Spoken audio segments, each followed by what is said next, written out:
everyone. I really enjoy our sitting before our sitting.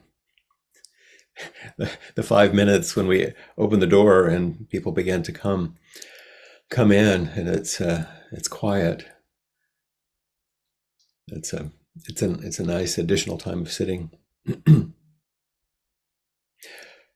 I'll invite the bell as a further invitation for our continued sitting together.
These words are from Pablo Neruda,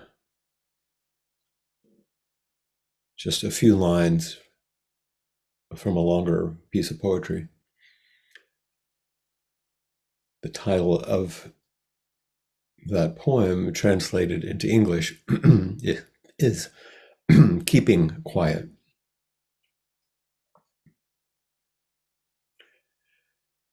If we were not so single-minded about keeping our lives moving, and for once could do nothing, perhaps a huge silence might interrupt this sadness of never understanding ourselves.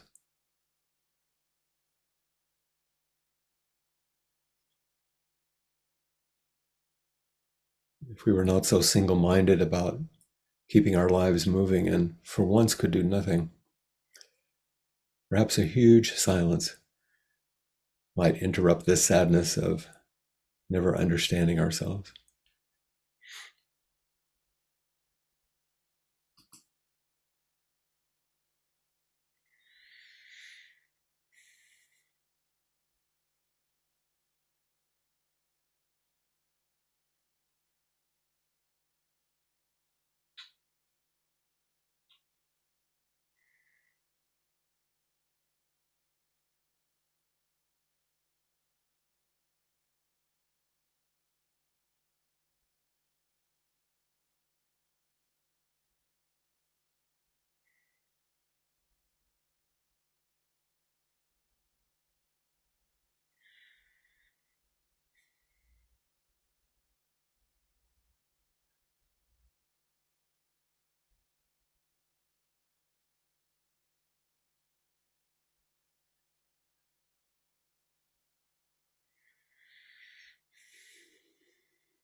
Vast is the robe of liberation, a formless field of benefaction. Wearing the universal teaching, I realize the one true nature, thus harmonizing all being. Vast is the robe of liberation, a formless field of benefaction. Wearing the universal teaching, I realize the one true nature, thus harmonizing all being. Vast is the robe of liberation, a formless field of benefaction. Wearing the universal teaching, I realize the one true nature, thus harmonizing all being.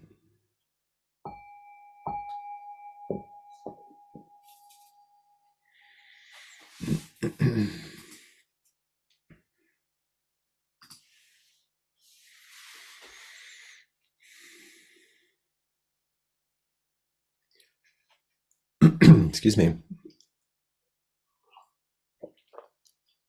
As I often do each year on the Tuesday that follows the Martin Luther King holiday here in the United States, I often reflect on, I guess what I'll call today the Dharma of Martin Luther King.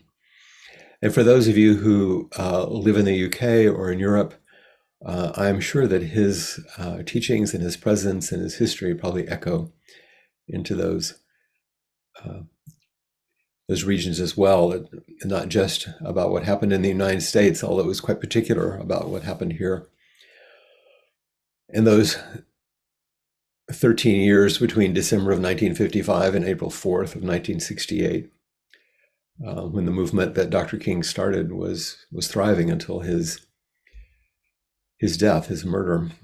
And he's the only non-president to have a national holiday dedicated in their honor. And he's the only non-president memorialized on the Great Mall in the nation's capital here in the United States. He's quite a unique man, as we know.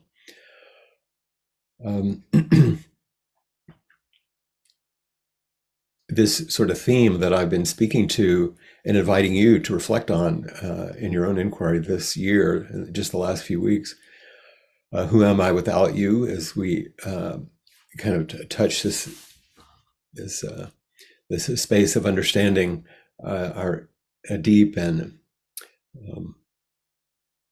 really inconceivable kind of connection that is so personal and yet so vast, like that robe of liberation we just chanted. And last week about what the world needs, this formless field of benefaction, how essential love and compassion is. And then later, as we in the chant, wearing the universal teaching, it's an allusion to wearing, the robe, but wearing the teachings, taking the teachings into our body, because embodiment's so essential. Wearing the universal teaching, I realize the one true nature, thus harmonizing all being, which is really the echo of Dr. King's message. And he sacrificed his body for it. When I was reflecting on these things, that it brought to mind, as it often does, quotes or pieces of poetry, and I was remembering the Zen teacher Ezra Beda's beautiful piece called "What Is Our Life About?" And it starts with our aspiration, our calling, our desire for a genuine life is to see the truth of who we really are. That the nature of our being is connectedness and love, not the illusion of a separate self to which our suffering clings. It's such a nice summary. And this connectedness and love, the nature of our being is connectedness and love. Those are the first two inquiries of the year. Who am I without you? Connected, and love and compassion.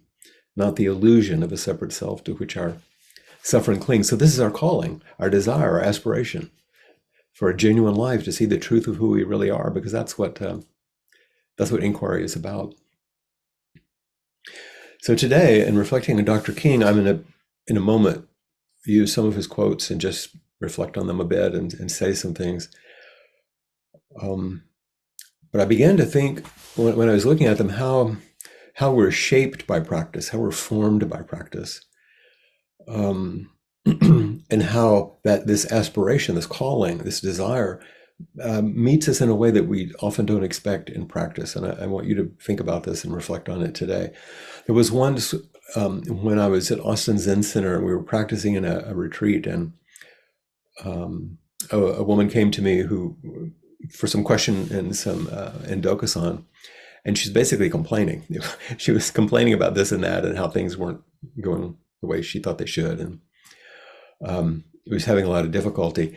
And I worked with her a bit, and then I can say my own frustration, I spoke a little more strongly than I often do, and I won't do it with the attitude I had then, but I said, you can't always get exactly what you want, but you can become the kind of person that you hope to be.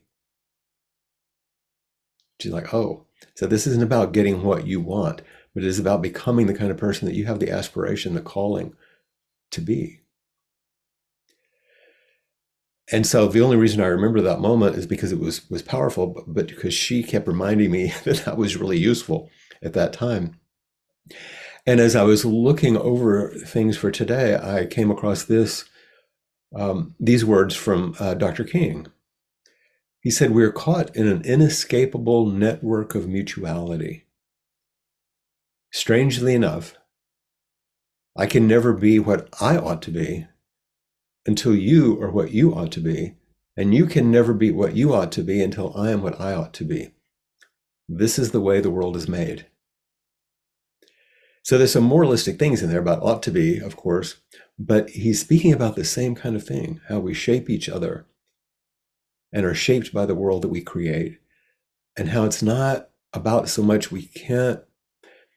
He even said, I famously have a dream, or I could see on the other side. I may not get there, but he was talking about what he could see. He may not get what he wanted, but he could shape the world in a certain way. In the first lines of the poem by David Whyte, Working Together, he said, "We shape ourselves to fit this world, and by the world are shaped again. We shape ourselves to fit this world, and by the world are shaped again. The visible and invisible working together in common cause to produce the miraculous. So this is kind of the context in which I came to these quotations, which are, I'm calling the Dharma of Martin Luther King. And I've grouped them just to help you kind of follow along into shaping relationships and community, shaping an ethical world, and shaping our own hearts and minds. So it's little clusters of things. So we'll just walk through these together. Because really this is dedicated to his memory today. Shaping relationships and community. This one really applies these days, and it doesn't, not just in the United States, because I talked to those of you in the UK, and apparently you have political problems too, and other places. Dr. King, people fail to get along because they fear each other. They fear each other because they don't know each other. They don't know each other because they've not communicated with each other. People fail to get along because they fear each other, because they don't know each other and haven't communicated. So our aspiration, our calling, our desire for a genuine life is to see the truth of who we really are. That we doesn't mean just who we are. It means who we are. The truth of who we are. This is truly knowing each other and ourselves, of course. And we all know that communication is important. What we forget is that we're always communicating. There's no way not to communicate. You're always communicating something. And as I mentioned in our sitting, one of the primary ways we can communicate is through silence. The spacious presence, the deep listening with our bodies, and then expressing ourselves, for example, in our Zen tradition, through the forms, so that we can kind of sense the rhythm of being in accord with each other and with life as we engage them. So once again, I'm talking about the small world of our practice in a certain way. But there's something about silence, and I'm going to return to this a little bit, that is part of that communication. And being caught in a self-centered dream is a kind of a burden full of fear. When Beda says the nature of our being is connectedness and love, not the illusion of a separate self to which our suffering clings. People fail to get along because they fear each other. Dr. King also said an individual, and by the way, all of the quotations that I read that have pronouns in them, he used what one would normally use at that time. He used the masculine pronoun, and I'm going to change that. So I apologize, Dr. King, just to open it up a little bit. An individual has not started living until they can rise above the narrow confines of their individualistic concerns to the broader concerns for all humanity. It's a thing you would expect him to say, and it's similar to what I was saying to the student. You may not get what you want, but you can become the kind of person. But it means connecting with all, this we. In that little book that some of us have studied at Appamada and maybe other places, The Art of Community, Charles Vogel says something very beautiful, and it's an echo. He said, communities are created when at least two people begin to feel concern for each other's welfare. It's not because you have a goal in mind that you have concern for each other. Otherwise, you have a nice working group. It becomes a community. When two or more people begin to feel concern for each other and their welfare. He says, building community creates a venue for friendship, and friendship defeats loneliness. In deep community, we can be valuable and still know that we belong. And I would say deep community also defeats fear, which Dr. King was talking about. He further said, Dr. King said, whatever affects one directly affects all indirectly. Remember, we're shaped and we shape by the world. He said, I can never be what I ought to be, which I just mentioned to you, until you are what you ought to be. This is the interrelated structure of reality. See, he's teaching mutual causality. Life's most persistent and urgent question is, what are you doing for others? So realizing the one true nature, we're entering the bodhisattva way of living and being lived. You know, in our pure precepts, we say to live and be lived for the benefit of all beings. This is what he's calling. It's not a question of, selflessness or sacrifice, although there may be times when we might choose that in a wholesome way, but others aren't others anymore when we understand the fullness of oneness. So, for example, self-care and other care are just care. It's not like I will care for me and then I will care for you. It's just care. And that's appamada. That's the definition of that word that the Buddha used it. Mindful, diligent care, grounded in compassion and led by the bodhisattva vow. And then Dr. King also said in this group, which I'm calling Shaping Relationships and Community, said those who are not looking for happiness are the most likely to find it. Because those who are searching forget that the surest way to be happy is to seek happiness for others. It's the same message that Dalai Lama gives, He says everybody wants to be happy, and there's a wise way and there's a foolish way. The foolish way is to try to make yourself happy. The wise way is to support others in fulfilling themselves, and you will definitely be happy. So these are just some wonderful quotations around shaping relationships and community. But a foundation of that is shaping an ethical world, which Dr. King was, of course, essential in doing in this country. This is a statement that I noticed from the King Center. He said during those 13 years, and I can't make this statement, but the King Center was saying it. It said African Americans achieved more genuine progress toward racial equality in America than the previous 350 years had produced. It's a very, very powerful work. So shaping an ethical world, and with not just racial equality, but economic equality and international peace, Dr. King extended his reach. He said, you're not only responsible for what you say, but also for what you do not say. I said I was going to return to silence in a minute. You're responsible for what you say and what you don't say. And, he was speaking a lot about, in this case, not speaking up and allowing things to.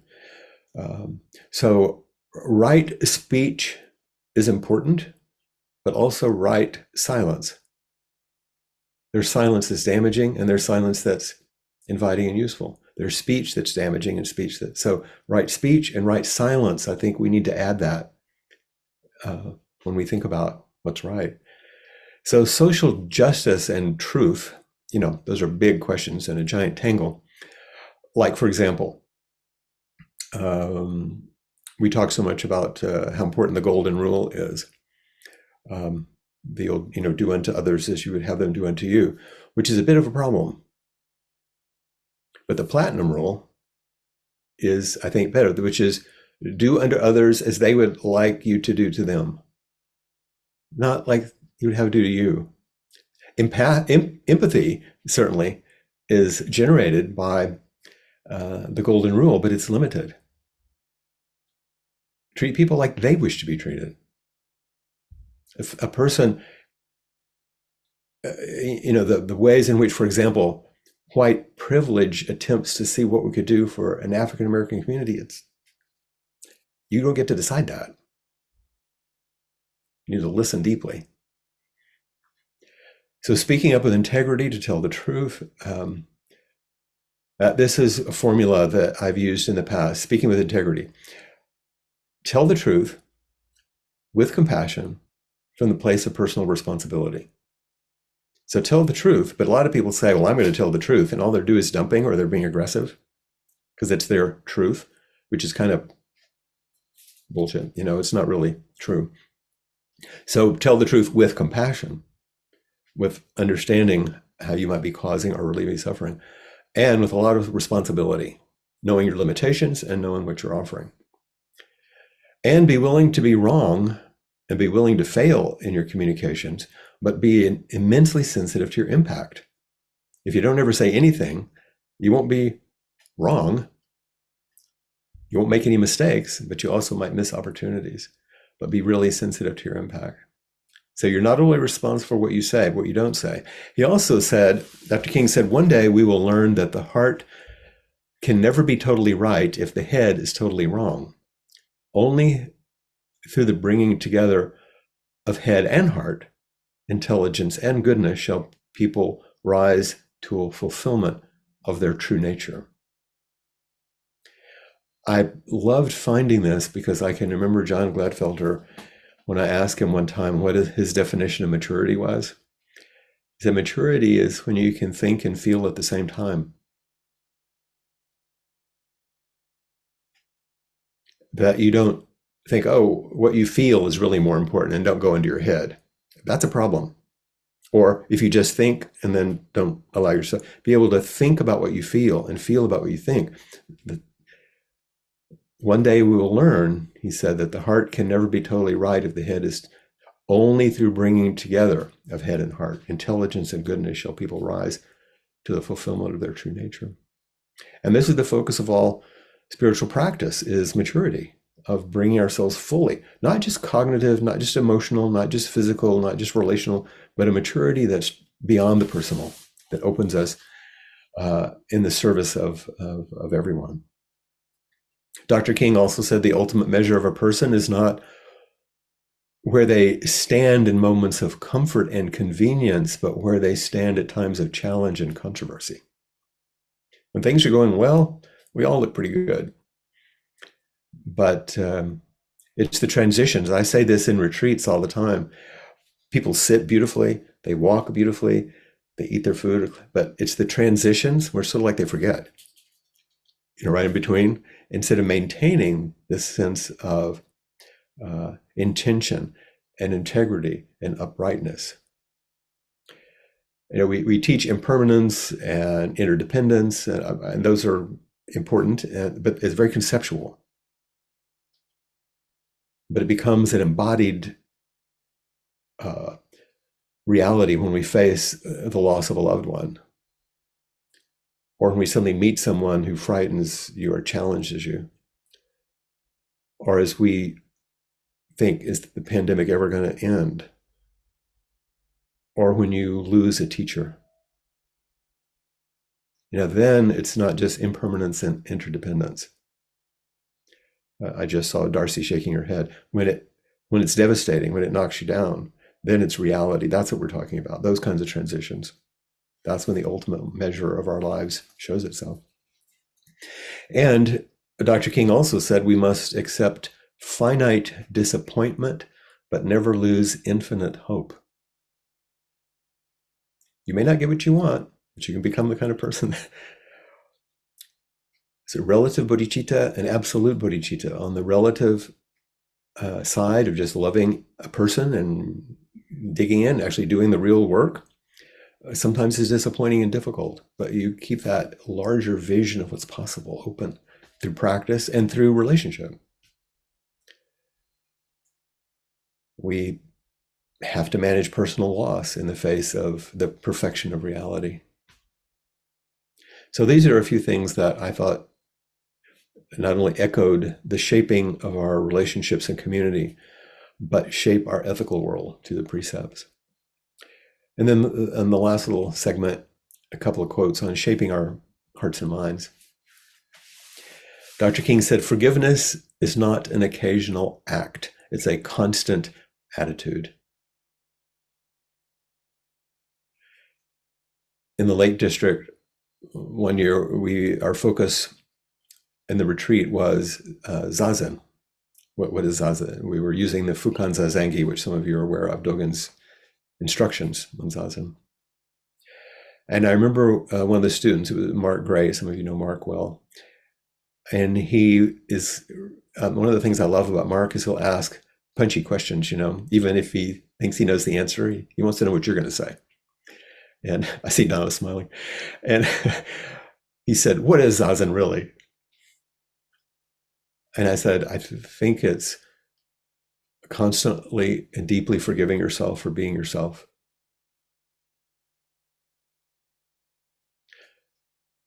Dr. King said, "We must develop and maintain the capacity to forgive.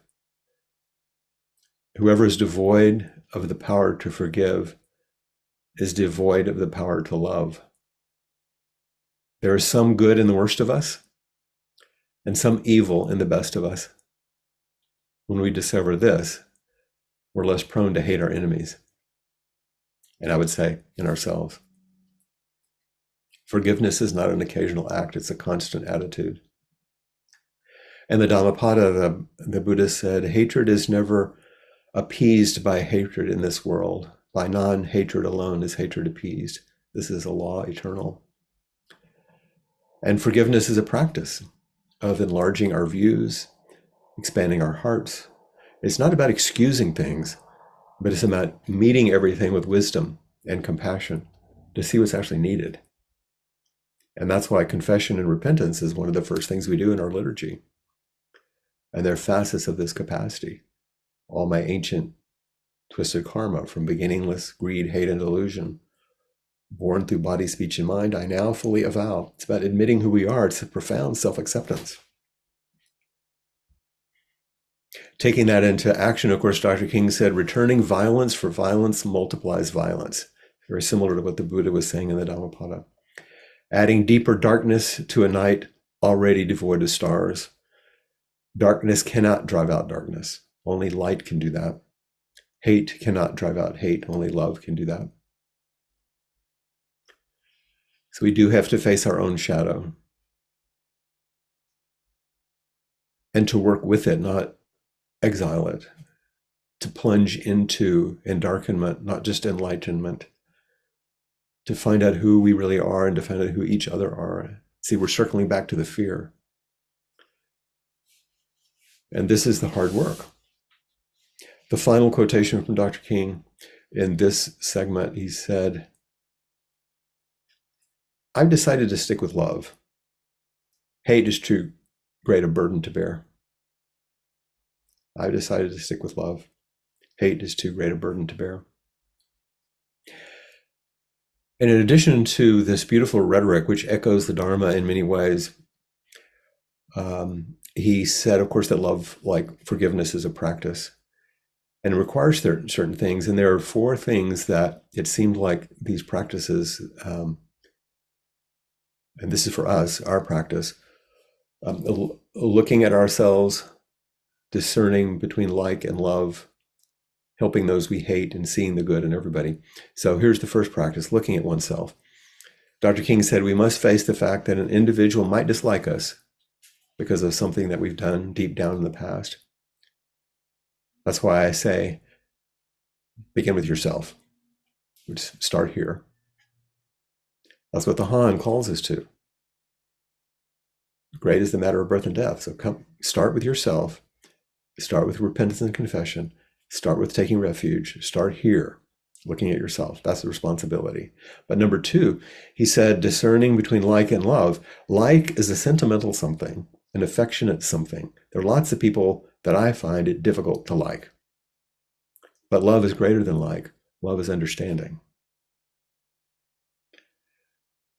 So just like you may not get everything you want, but you can become the person you want to be, you're not going to like everybody and they're not going to like you. But can you not put them out of your heart, even when it's difficult to have them in your life? That's a practice. Always turning toward yourself, finding a way to not put people out of your heart. And number 3, taking it further, Dr. King said, when the opportunity presents itself for you to defeat your enemy, that is the time which you must not do it. When you rise to the level of love, of its great beauty and power, you seek only to defeat evil systems. You seek to defeat evil systems. individuals who happen to be caught up in that system you love. So there are things to fight, but not with violence. And that was one of Dr. King's primary methods, of course. And lastly, the fourth one, to seeing the good in all. He said, within the best of us, there's some evil. In the worst, there's some good, as I said earlier. Discover the element of good in your enemy. And as you seek to hate this person, find the center of goodness and place your attention there. And you'll take on a new attitude. I don't think it means making things look better than they are. I think it's about finding our common humanity. And this is the Bodhisattva's way.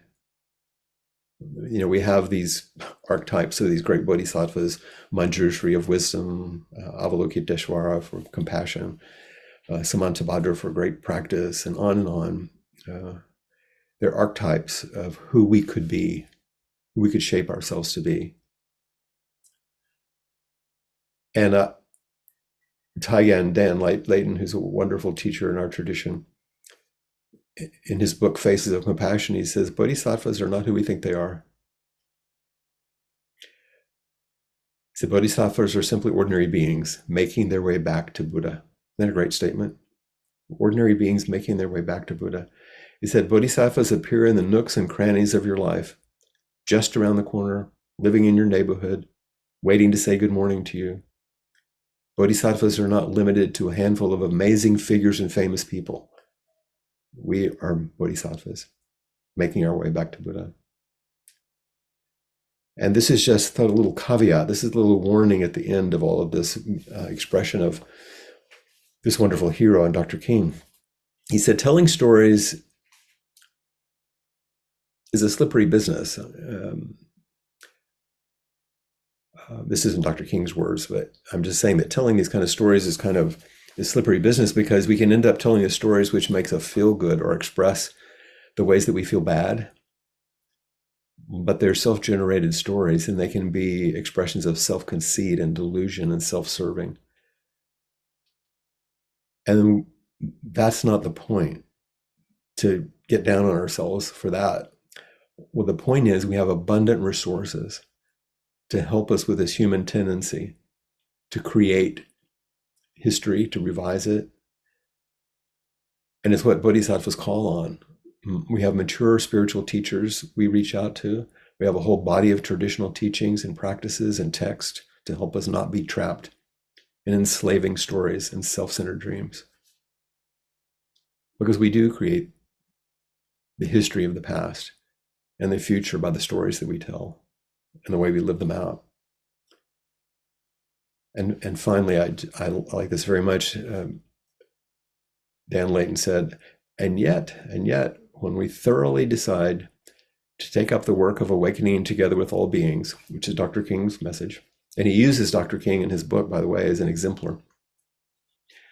When we take up the work of awakening together with all beings and continue to rededicate ourselves to this proposition, it's definitely possible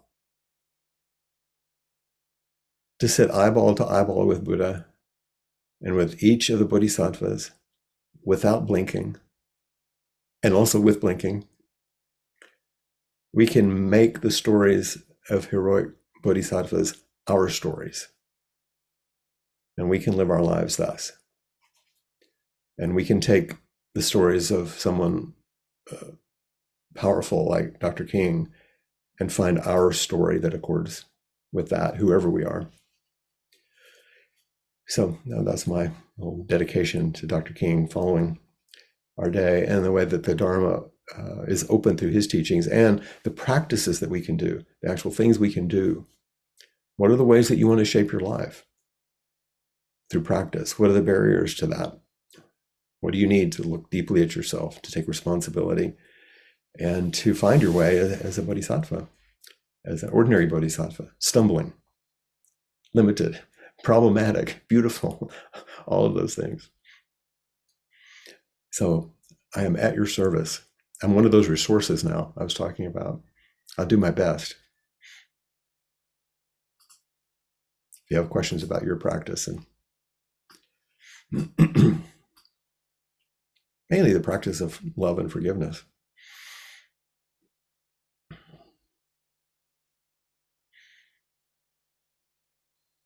And we can also enjoy our silence, by the way.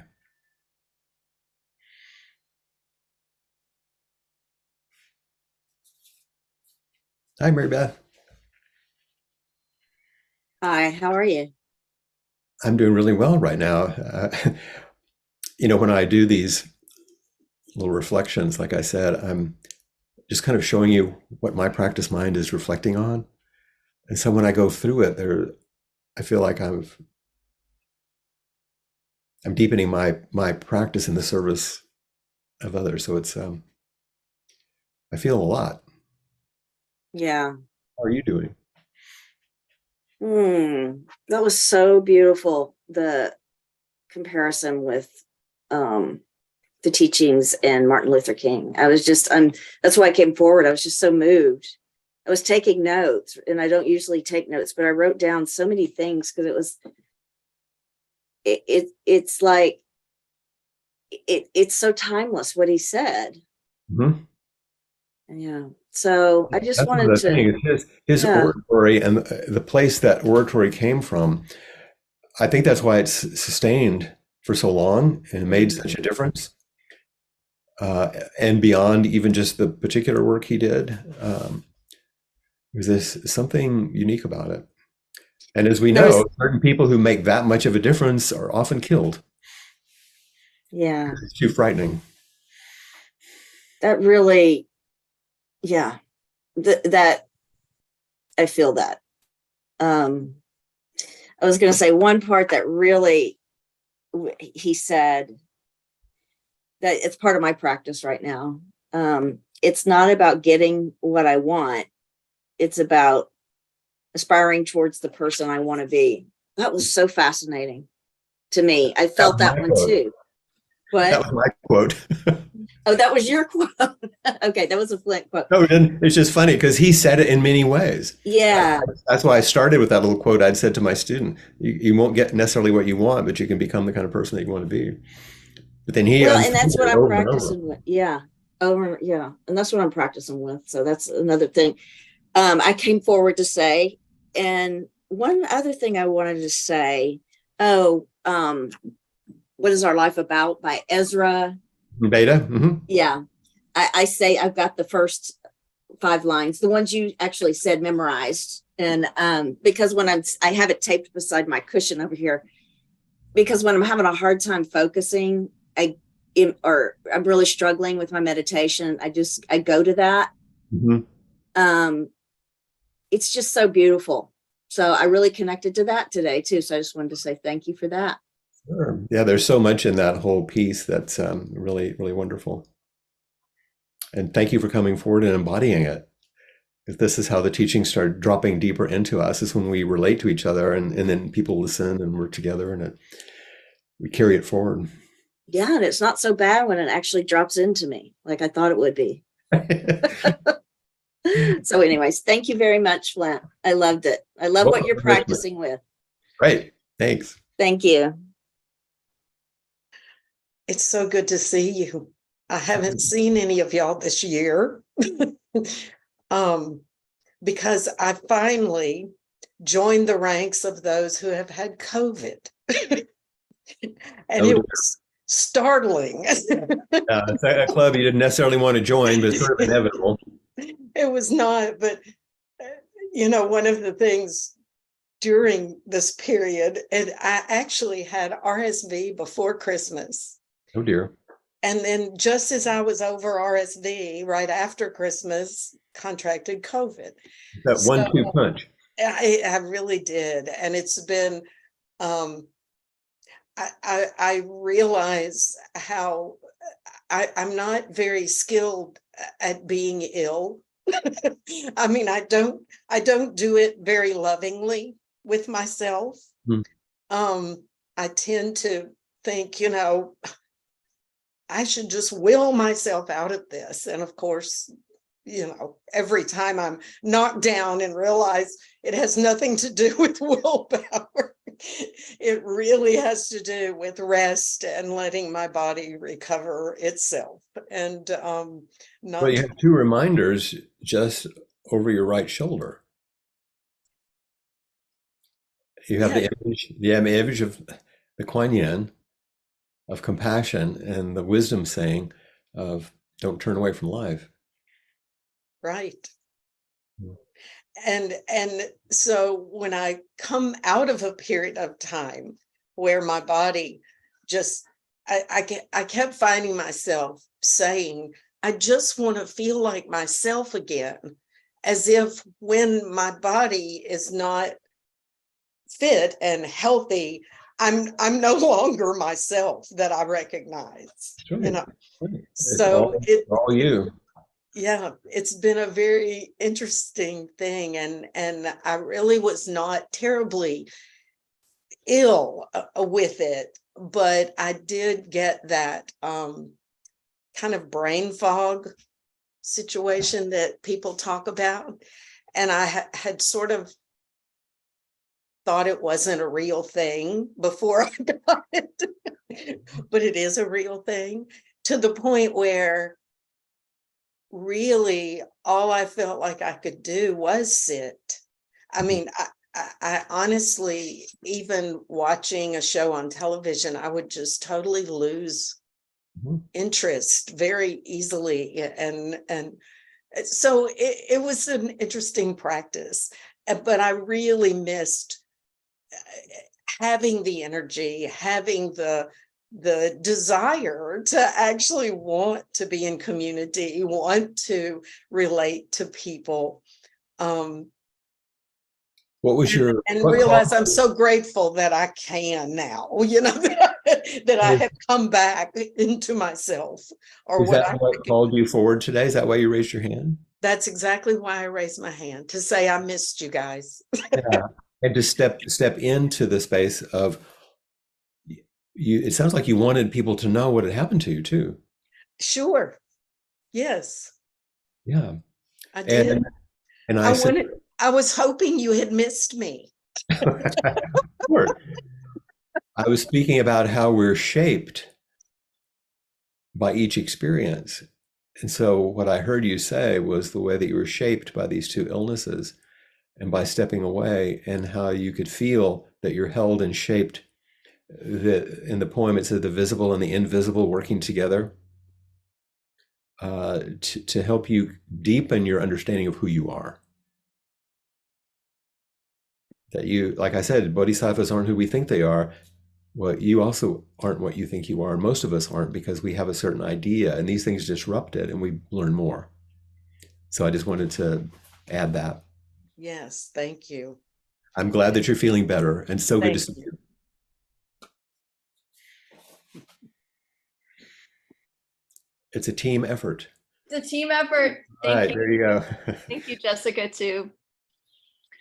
I was so glad, so heartened that you centered your thinking and practice and remarks around Martin Luther King Jr. Because Sunday I'm furiously finishing up things for the 2-year chaplaincy program that I've been studying in. The deadline for everything is February 1st. And so I had one last field trip to do. And instead of doing the field trip I was trying to organize that was going to be perfect and blah, blah, blah, I just was like, you can just go to a church that you're not familiar with, or any faith community, and that can be a field trip. So I was like, Bradford, just go to church. It happens like all the time. Hard. So I went to a church in town that I won't name because it doesn't matter. But it's a very large church in West Austin, a wealthy part of town. And I had a lot of ideas going in. And when I was there, a couple things I noticed were my ideas were totally wrong. These were all really nice people. And that some of the ways that they created the space and the experience for the 2 services I attended really appealed to my animal body. like all of us, as I've gotten older, I have some pain when I'm sitting on a cushion that I didn't used to have. And they had these really comfortable, like deeply cushiony chairs that my body was like, oh, finally, girl. And other elements that were just very familiar and comforting. But I noticed that they didn't say anything about it being the Sunday before Martin Luther King Day. And there were other ways that I noticed this sort of appeal to comfort. There was no liturgy. It was just kind of singing and then like a message instead of a sermon. That it was missing what I think Dr. King called us to, and what you've reminded us of, is that it's not all about being comfortable. It's not all about sticking to the familiar, to the people that look like us and the chairs that we feel really comfortable in. Good parking, all those creature comforts that we love because we're mammals. But sometimes it is about discomfort and leaning into that. And whether it's physical discomfort or emotional or intellectual. And as I was writing, you write a little 2-page paper, very prescribed outline. As I was writing my paper later on Sunday for the chaplaincy program, so I could turn it in as my last field trip. I just observed that, they hadn't said anything about Martin Luther King Jr. Day. And there's some other ways that they had not acknowledged difference beyond a sort of white heterosexual model of being, and also very car oriented. And then I realized that a visitor to Appamata could easily walk away with the same idea. Not the comfortable seats, but the parking, some of the other things. And so that was a call to myself, a reminder of what my intention is. And I guess one thing I heard you say that I sort of somehow never have heard before, which is this idea that while we're not practicing for a specific outcome, because believe me, we won't get that specific one, we are practicing to become the person we want to be. And the idea that we have a choice, it seems like a very simple idea that we should have picked up in kindergarten, but it was very profound to me today. And it aligns with the person I wish to be in Appamata and in other circles of my life, so that a visitor doesn't have the experience, doesn't risk having the experience that I did at this church of potentially feeling unwelcome, or that they don't belong. Yeah, even when people are being kind. Yeah. And people have gone to a lot of trouble to make things comfortable, but that's not the same as being truly present and welcoming. That's right. So discomfort can be good. And even if you don't, there's no reason to add discomfort in the world, but it's important to not cover up the discomfort that's woven into the fabric, and to turn toward that so you can wake up, like the little sign behind Sheila, like to help us remember. And that's unpleasant sometimes. That's where we don't want to look. Yeah, and they had sort of edited all of that out. And especially when it makes us feel uncomfortable because we realize we're foolish or have a limited view, or it makes us feel like, oh my God, I completely missed that. I don't know how and that's why forgiveness is so incredibly important, and why sitting in Zazen, when we sit upright and with some dignity, even if we've made a fool of ourselves, we're reminding, oh yeah, that was a Buddha making a fool of themselves. I didn't lose that. And so I can, making our way back to Buddha. I love that statement. Yeah, thank you. Thank you. So in the service of all of this, I think it would be useful for us to invoke the Bodhisattva vow at the end today, as we did last week. in the spirit of the Zen tradition, and also in the tradition of nonviolence and mutuality that Dr. King taught. So I'll screen share, since not all of you are familiar with this. Beings are numberless. I vowed to free them. Delusions are inexhaustible. I vow to end them. Dharma gates are boundless. I vow to enter them. Buddha's way is unsurpassable. I vow to embody it. Beings are numberless. We vow to free them. Delusions are inexhaustible. We vow to end them. Dharma gates are boundless. We vow to enter them. Buddha's way is unsurpassable. We vow to embody it. Beings are numberless. This vow frees them all. Delusions are inexhaustible. This vow ends them all. Dharma gates are boundless. This vow enters them all. Buddha's way is unsurpassable. This vow embodies it.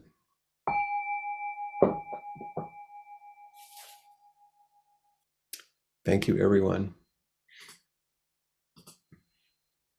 Thank you so much, Flint, and thank you everyone that came forward. Appamada's programs and facilities are so generously brought to us by all of you, so thank you for your generosity.